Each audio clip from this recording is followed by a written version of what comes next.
కరుణాకర్ గారితో ఒక మాట చెప్పాలి.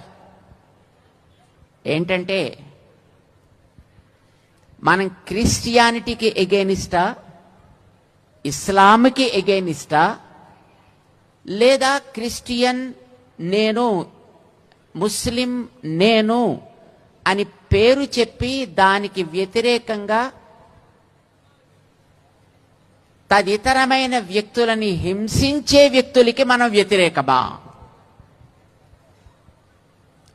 మా ఉద్దేశం ప్రకారం మనం క్రిస్టియానిటీని ఏం అనాల్సిన అవసరం లేదు.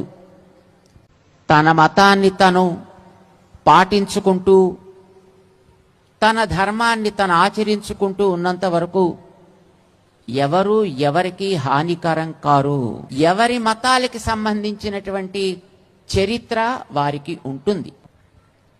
చెప్పు, నీ తల్లిని గురించి చెప్పు, నీ తండ్రిని గురించి చెప్పు. నా తండ్రి the best father, the best mother, చక్కగా చెప్పుకో.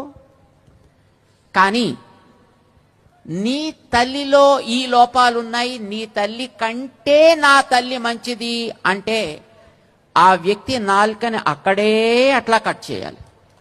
ఒక విశ్వాసం వారిది కనుక నీ విశ్వాసంలో నువ్వు ఉండవయ్యా, హాయిగా బతుకు. నీ పని నువ్వు చేసుకో, నా పని నేను చేస్తా. మనిద్దరం కలిసి మంచి సమాజం కోసం బతుకుదాం. సమాజంలో నువ్వు బ్రతకాలి, నేను బ్రతకాలి, ఇద్దరం కలిసి బ్రతకాలి. ఉండే సమాజం కొంతే.